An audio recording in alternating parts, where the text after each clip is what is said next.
ကဲအားလုံးမင်္ဂလာပါ MITDC official YouTube channel ကနေပြီးတော့ကြိုဆိုလိုက်ပါတယ်ကျွန်တော်ဒီနေ့မျှဝေပေးတော့မယ့်သင်ခန်းစာကတော့ Adobe After Effects မှာ handwriting အကြောင်းလေးပဲဖြစ်ပါတယ် handwriting ဘယ်လိုမျိုး animation လုပ်မလဲဆိုတဲ့သင်ခန်းစာကိုဒီမစတင်ခင်မှာကျွန်တော်တို့ရဲ့ YouTube channel ကို subscribe မလုပ်ရသေးဘူးဆိုရင် subscribe လေးလုပ်ထားပေးဖို့တောင်းဆိုပါတယ်ခင်ဗျာကဲဒါဆိုရင်တော့အခုကျွန်တော်တို့ကနေပြီးတော့ Adobe After Effects ကိုတွားလိုက်မယ် Adobe After Effects ကိုရောက်တဲ့အခါမှာ new composition ယူမှာပေါ့နော်အလုပ်အသစ်တစ်ခုလုပ်ချင်တယ်ဆိုရင်တော့ new composition ယူပြီးတော့Adobe After Effects မှာအလုပ်လုပ်ရပါတယ်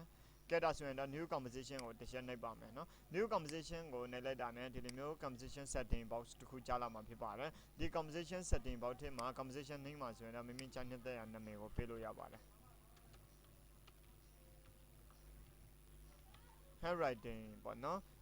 handwriting animation လို့ပဲနာမည်ပေးလိုက်မယ်နော် ANIMATDCY animation handwriting animation လို့ပဲနာမည်ပေးလိုက်ပါမယ်ကဲဒါဆိုရင်တော့ကျွန်တော်တို့ကဒီ15 second အစားကျွန်တော်10 second ပဲယူမှာပေါ့နော်ကဲဒါကျွန်တော် setting လေးကတော့ဒီတိုင်းပဲကျွန်တော် okay နှိပ်လိုက်မယ်နော်ဒီတိုင်းဒီ setting တိုင်းကိုယူမယ်ပေါ့နော်ကျွန်တော်အနေနဲ့ပြောတာပေါ့ကဲဒါဆိုရင်တော့ okay နှိပ်မယ်ကဲဒါဆိုရင်တော့ကျွန်တော်အတွက်အလုပ်လုပ်ဖို့အတွက် composition တစ်ခုရတော့ဖြစ်ပါတယ်ဒီ composition ထဲမှာစာရိုက်မယ်ဆိုရင်တော့ keyboard ပေါ် control T ကိုနှိပ်လို့ရပါတယ် control T ကိုနှိပ်လိုက်တာနဲ့ horizontal type 2ကိုရရှိလာမှာဖြစ်ပါတယ် horizontal type 2ကိုယူပြီးတဲ့နောက်ပိုင်းမှာမိမိကြိုက်တဲ့စာကိုရိုက်ထည့်လို့ရပါတယ်အဲ့မှာကျွန်တော်ကကြတော့ဒီကျွန်တော်ကတည်းကနာမည်ကိုပဲယူမယ်ပေါ့နော် MITDC ပေါ့နော် MITDC ပြီးရင်တို့ control A လုပ်မယ် control A လုပ်ပြီးတော့အကြီးအသေးလုပ်ပေးလို့ရပါတယ်နော်ပြီးရင်တော့ selection 2ကိုတော့ပါမယ်ဒီစာကိုကျွန်တော်တို့က center ကြားစီရှင်တယ်ဆိုရင်လုပ်ပုံလုပ်နည်းက2နည်းရှိပါတယ်ကျွန်တော်တို့ကဒီတိုင်းပဲသူ့ကိုအလဲ center ရွှေ့ပြီးတော့ caps lock ကိုပိတ်လိုက်ပါတယ်ပြီးရင်တော့ selection 2ယူတယ် selection 2ယူပြီးတဲ့နောက်ပိုင်းမှာကျွန်တော်တို့ဒီပထမတစ်နည်းကကြတော့ဒီ title action shift ကိုရွေးပြီးတော့ဒီလိုမျိုးပေါ့နော်ဒါကြတော့တစ်နည်းပေါ့ပြီးရင် title action shift ကိုပြန်ပိတ်ထားလို့ရဒါဆိုရင် center ကိုကြာတာပေါ့နော်နောက်ထပ်တစ်ခုကကျွန်တော်ဒီ title action shift ကိုနေပြီးတော့ဖွင့်ထားတယ်ဒီကောင်ကဘယ်နေရာမှာပဲရောက်နေပါစေเนาะကျွန်တော် window ကိုတော့မယ် window ကနေပြီးတော့ align ကိုတော့မယ် align မှာ align horizontal align vertically နိုင်လိုက်လို့ရှိရင် automatic သူကရောက်တော့ဖြစ်ပါတယ်ကဲဒါဆိုရင်တော့ဒီ title action စိတ်ကမလို့ဘူးပေါ့နော်ကျွန်တော်တို့အတွက်ကဲဒီနေ့အတိုင်းတော့မယ်ပေါ့နော်ကဲဒါဆိုရင်အခုကျွန်တော်တို့က handwriting animation လုံးမှာမလို့ပေါ့နော်သူ့ကို select မှတ်တယ် select မှတ်ရင်မှကျွန်တော် pen 2ကိုယူလိုက်တယ် pen 2ကိုယူပြီးတဲ့နောက်ပိုင်းမှာကျွန်တော်ကdrawing ဆွဲမယ်ဒီကနေပြီးတော့စားပြီးတော့ဆွဲမယ်ပေါ့နော်သူ့ကိုအချုံချက်လုပ်ချင်တယ်ဆိုရင်ဒီwheel လေးနဲ့ပေါ့နော် wheel လေးနဲ့ zoom in zoom out လုပ်လို့ရတယ်ဘေးညာရွှေ့မယ်ဆိုရင် keyboard ပေါ်က shift key keyboard ပေါ်က space bar ကိုနှိပ်ထားပေးရမှာဖြစ်ပါတယ်ပြီးရင်အောက်ကိုဆွဲချမယ်ဆိုရင်တော့ဆွဲချလို့ရတယ်ပေါ့နော်ဒီတိုင်းပေါ့နော်ကဲဒါဆိုရင်အခုဒီနေထားလေးရတော့မယ်ပြီးရင်တော့ဒီဘက်ကိုလာမယ်ကျွန်တော်ဒီဘက်ကိုလာမယ်အနိကလေးဆွဲမယ်ပြီးရင်ဒီလိုမျိုးလာမယ်ဒီဘက်လာမယ်ဒီလိုမျိုးလာမယ်ဒီလိုမျိုးတစ်ခုဆွဲမယ်ထပ်ဆွဲမယ်ပေါ့နော်ကဲဒါဆိုရင်ဒီအနေထားကိုကျွန်တော်ကြိုက်တယ်ဆိုရင် keyboard ပေါ်မှာ control ရဲ့ကလေးတစ်ချက်နှိပ်လိုက်ပါနော်keyboard ပေါ်က control ရဲ့ဒီမှာကလေးတစ်ချက်နှိပ်လိုက်ပါပြီးရင်နောက်ထပ်တကင်သားကိုတော့ပါမယ်နော်နောက်ထပ်တကင်သားမှာကြာတော့လေကျွန်တော်ကလိုတဲ့နေရာကိုရွှေ့ရှင်တယ်ဆိုရင်ဒီတိုင်းရွှေ့လို့ရတယ်ကဲဒီအနေထားလေးပေါ့နော်ပြီးရင်ဒီဘက်ကိုလာမယ်နော်ကဲပြီးရင်တော့ကနေပြီးတော့အနိကလေးဆွဲပြီးတော့လုပ်ပေးပါနော်ဒီအနေထားကဲဒါဆိုရင်ဒီအနေထား MI ပေါ့နော် MI ဆိုတော့ရသွားရင် MIT ကိုယူမယ်ကျွန်တော်ကဒီအနေထားရပြီဆိုရင် control ရဲ့ကလစ်တစ်ချက်ဖိလိုက်ပေါ့နော်ဒီနေရာလေးမှာ keyboard ပေါ် control key ကိုနှိပ်ပြီးတော့ပေါ့နော်ပြီးရင်နောက်ထပ်တစ်ခုကိုဆွဲမယ်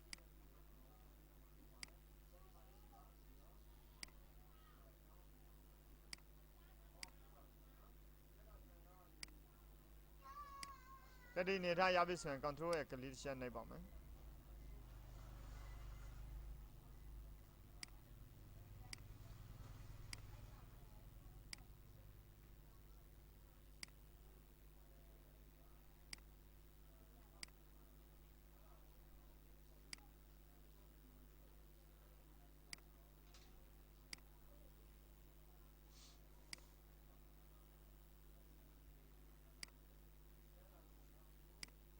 ဒီနေထားလေးပေါ့နော်ပြီးရင်ကျွန်တော်တို့နောက်ထပ်ဒီဘက်ကိုဆွဲမယ်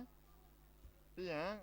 mouse ကိုလွှဲလိုက်မယ်ပြီးရင် control ကိုဖိပြီးတော့ပြန်ပြီးတော့တစ်ဖက်ပြန်ထည့်ပေးလို့ရတယ် ဒီနေထားလေးပေါ့နော်ပြီးရင်ကျွန်တော်ကဒီနေရာမှာနေရာလွတ်တဲ့နေရာမှာ control နေတာ click ချက်ချ C ပေါ့နော် C မှာလည်းဒီတိုင်းပဲ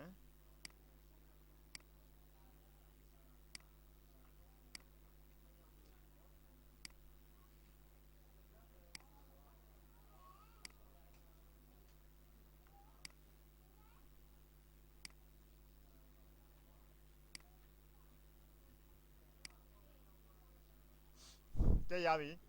ကျွန်တော်ဒီလိုမျိုး select မှတ်ပြီးသွားပြီပေါ့နော် select ပေးပြီးသွားပြီ mask ပတ်လန်းချောင်းပေးပြီးသွားပြီပတ်လန်းချောင်းပေးပြီးတဲ့နောက်ပိုင်းမှာကျွန်တော်ကအဖက်တစ်ခုထည့်မယ်ဒီ MITDC ဆိုတဲ့ text layer ကို select မှတ်မယ် select မှတ်ပြီးတော့ဒီ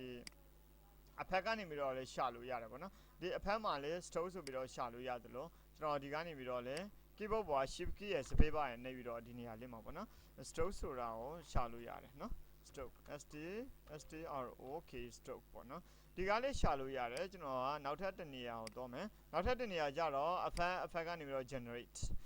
ကနေပြီးတော့ဒီနေရာမှာ stroke ဆိုတာရှိတယ်အဲ stroke ကိုတစ်ချက်နှိပ်လိုက်မယ် stroke ကိုတစ်ချက်နှိပ်လိုက်တဲ့အခါမှာကျွန်တော်ဒီ mask ဆိုတဲ့နေရာမှာပေါ့နော်mask ကိုရွေးထားတယ် all mask ကိုရွေးမယ်ပေါ့နော် all mask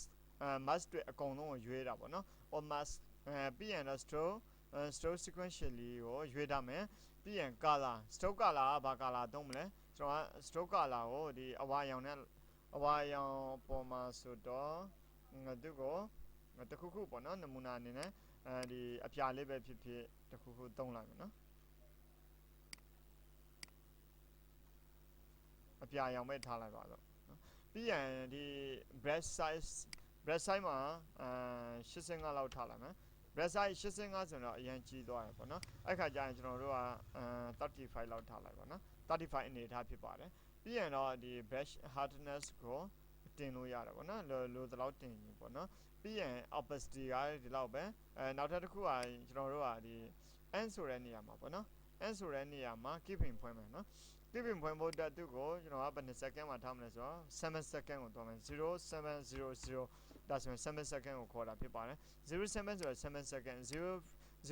တော့0 frame ပေါ့နော်အဲ့လိုဆိုရင်7 second ကို automatic ရောက်တော့မယ်ဒါဆိုရင်7 second ကို automatic ရောက်တော့တာပေါ့နော်အဲ့ခါကျရင်ကျွန်တော်ကဒီ m မှာ keeping တုံးချမယ်ပြီးတော့အစားကိုလာမယ်ဆိုတော့00ပဲနေပြလိုက်ပါအစားရောက်တော့တယ်ကျွန်တော်ကတကယ်လို့ပေါ့နော်0100ဆိုရင်1 second မှာရောက်မယ် enter ခေါက်လိုက်1 second မှာကျွန်တော်ကနေပြီးတော့ဘယ်လောက်ထားခြင်းလဲ0ထားခြင်းလဲ0ထားခြင်းလဲအဲ့ခါကျဘယ်လိုဖြစ်တော့မလဲဆိုတော့သူကိုRAM preview လုပ်ဖို့အတွက် half ကိုရွေးထားမယ် play ကြည့်လိုက်မယ်နော် play တဲ့အခါမှာဒီလိုပုံစံမျိုးဒီကျွန်တော်တို့ဒီ stroke လမ်းကြောင်းပေးထားတဲ့အတိုင်းစာပေါ်နေမှာဖြစ်ပါတယ်ကဲဒါဆိုရင်ကျွန်တော်တို့က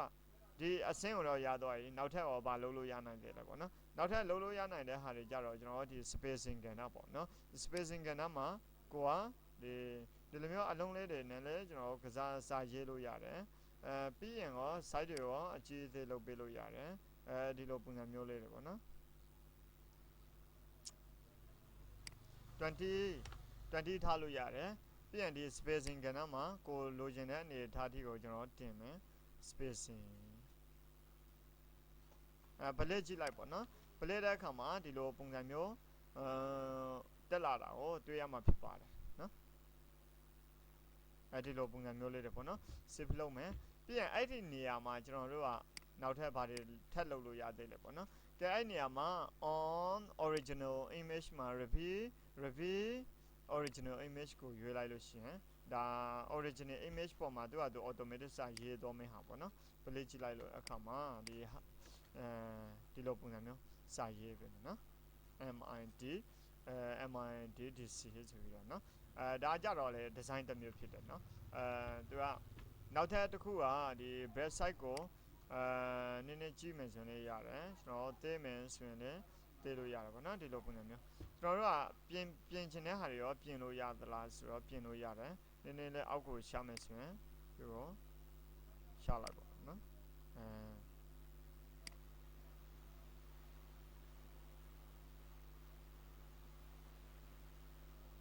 ကဲဒါဆိုရင်ဒီလိုပုံစံမျိုးတွေအသုံးပြုရှင်နေဆိုရင်လည်းရတယ်ကဲကျွန်တော်တို့ကဒီလိုပုံစံမျိုးသုံးမှာမဟုတ်ဘူးကျွန်တော်အနေနဲ့ကြတော့ဒီ spacing ကို short လိုက်မယ် spacing က0ထားလိုက်မယ် pin style က reveal original image ကိုရွေးထားမယ်ပြီးရင်ဒီ brush size မှာ တင်မယ်ဒါသူရဲ့စာကျွန်တော်တို့ဒီကွန်ပျူတာစာရေးသလိုမျိုးဖြစ်သွားတာပေါ့နော်အဲ့လိုဆိုရင် browser site ကိုတင်လိုက်မယ်ရပြီပြီးရင်တော့ကျွန်တော်တို့ကသူ့ကိုမလုပ်လို့ရလဲဆိုတော့စပေးပါကိုနှိပ်လိုက်ပါစပေးပါကိုနှိပ်လိုက်တဲ့အခါမှာကျွန်တော်စပေးပါကိုနှိပ်လိုက်တဲ့အခါမှာသူက RAM preview လုပ်ပေးတာပေါ့နော်ဒီဘက်ကကောင်လေးတွေကို close နဲ့ပိတ်လို့ရတယ်နောက်ပြီးတော့ close နဲ့ပိတ်ပလိုက်လို့ရတယ်နော်ဒါဆိုရင်ဒီလိုပုံစံမျိုးဖြစ်လာမှာဖြစ်ပါတယ်နော်ကဲဒါဆိုရင်ကျွန်တော်တို့ animation လုပ်ဖို့အတွက် handwriting animation လုပ်ဖို့အတွက်ပေါ့နော်ကဲဒါဆိုရင်တော့အခုကျွန်တော်တို့ဒီနေရာမှာ handwriting animation လုပ်မှာဖြစ်တဲ့အတွက်ကျွန်တော်တို့လက်ပုံသဏ္ဍာန်တစ်ခုကိုရှာပြီးတော့ထည့်မယ်ပေါ့နော် Google မှာရိုက်ရှာလို့ရတယ်ဒါမဲ့ကျွန်တော်တို့ကရှာပြီးသားရှိတဲ့အတွက်ပေါ့နော်ဒီဟာလေးကိုကျွန်တော်ထည့်မယ်ပေါ့နော်ဒါကကြတော့ Google မှာလိုက်ရှာလိုက်လို့ရပါတယ်ကဲကျွန်တော်ကနေပြီးတော့ဒီ Adobe After Effects software ထဲမှာဒီ project ထဲမှာပေါ့နော် Adobe After Effects software ထဲက project panel ထဲမှာ double click နှိပ်မယ် double click နှိပ်ပြီးတဲ့နောက်ပိုင်းမှာကျွန်တော်ကဒီရှာမှာပေါ့နော်ကိုကဘယ်နေရာမှာတင်ထားလဲကိုတင်ထားတဲ့နေရာကိုလိုက်ရှာပါဒီဘက်မှာဆိုရင် handwriting ဆိုတာရှိတယ်ဒီ finger ပေါ့နော် finger ဒီလက်ပုံသဏ္ဍာန်ကိုကျွန်တော်ကဒီ retain layer sizes ကိုရွေးမယ်ရွေးပြီးတော့ import နဲ့ထည့်မယ်ဒါကကြတော့ဘာကြောင့်ပေါ်လဲဆိုတော့ဒါ PSD file ကို Adobe After Effects ထဲမှာထည့်တဲ့အချိန်မှာဒီလိုမျိုးဘောက်တစ်ခုထည့်ကြလာတယ်အဲ့ဒီ PSD file ကိုကျွန်တော်တို့ကဒီ Photoshop မှာသုံးတဲ့ PSD file အတိုင်းထည့်မလားသို့မဟုတ် JPEG အနေနဲ့ပြောင်းထည့်မလားပေါ့နော်အဲ့လိုဆိုရင်ကျွန်တော်တို့ကဒီ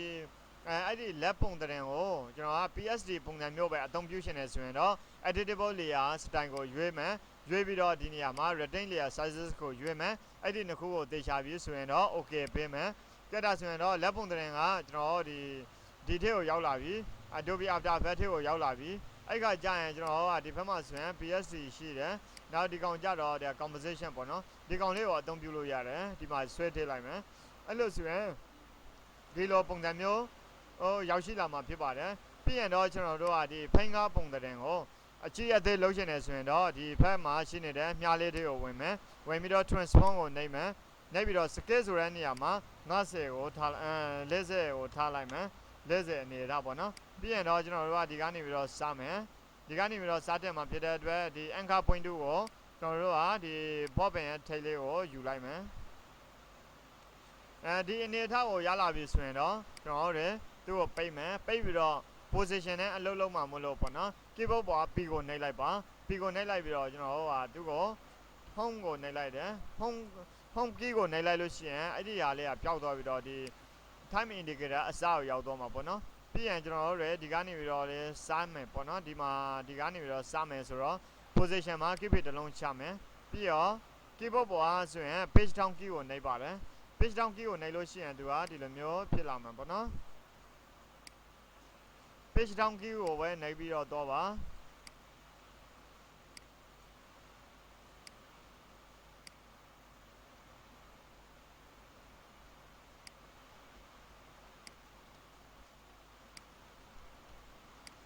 ဒါ page down key ကိုနှိပ်ပြီးတော့ကျွန်တော်တို့ကတော့မှာဖြစ်ပါတယ်နော်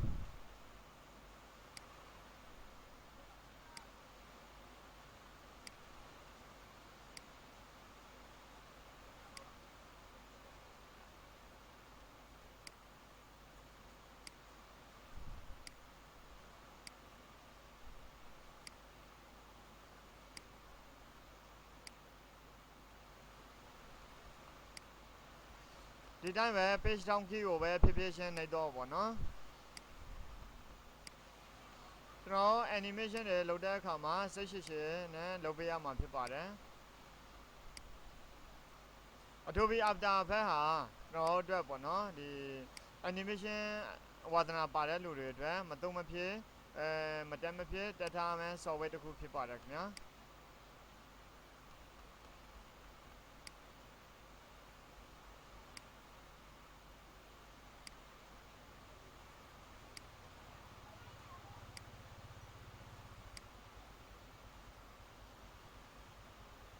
ကဲဒါဆိုရင် page down key ကိုနှိပ်မယ်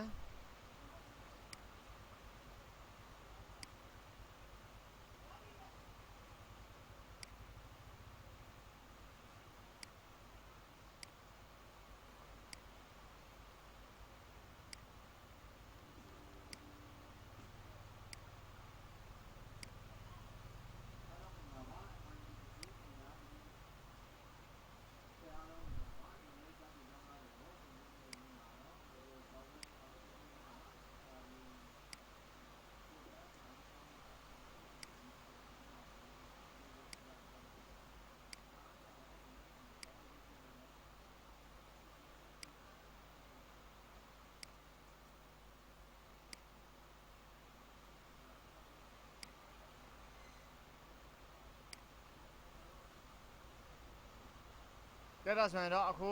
MITDC ဆိုတဲ့စာလုံးကိုကျွန်တော်တို့ကဒီ position လေးလုပ်ပြီးတော့ပြီပေါ့နော်ဒီလက်ရေးပုံစံမျိုးလုပ်ပြီးတော့ပြီးပြီဆိုရင်တော့ကျွန်တော်အစလာမယ်အစလာပြီးတော့ keyboard ပေါ်က space bar ကိုပုတ်လိုက်မယ်ဒီနေရာမှာ page ကိုယူထားမယ်ပေါ့နော်ပြီးရင်တော့ keyboard ပေါ်က tick key ကိုနှိပ်မယ် space bar ကိုပုတ်မယ် space bar ကိုပုတ်လိုက်တဲ့အခါမှာသူကဒီလက်ရေးပုံစံမျိုးကိုသူကလက်ရေးပေါ့နော် handwriting အနေနဲ့နေပြီးတော့စာရေးနေတာကိုတွေ့ရမှာဖြစ်ပါတယ်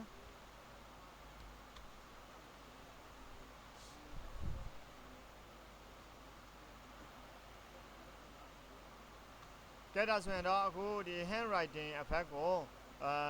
လောက်တတ်မယ်လို့ထင်ပါတယ်နော် handwriting effect ကိုဘယ်လိုမျိုးလုပ်အောင်မလဲဆိုတော့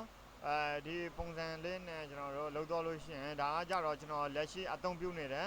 အလွယ်ဆုံးနည်းလမ်းလေးပဲဖြစ်ပါတယ်အားလုံးပဲကျေးဇူးတင်ပါတယ်ကျွန်တော်တို့ရဲ့ YouTube channel ကို subscribe မလုပ်ရသေးဘူးဆိုရင် subscribe လေးလုပ်ထားပေးဖို့တောင်းဆိုပါတယ်ခင်ဗျာဒီ YouTube channel ကနေပြီးတော့တင်ပေးနေတဲ့သင်ခန်းစာလေးတွေကအကျိုးတစ်စုံတစ်ခုရှိခဲ့မယ်ဆိုရင် like and share လေးဖြင့်အားပေးနိုင်ပါတယ်နောက်ထပ်ဗီဒီယိုမှာပြန်လည်ဆုံတွေ့ကြပါမယ်ခင်ဗျာ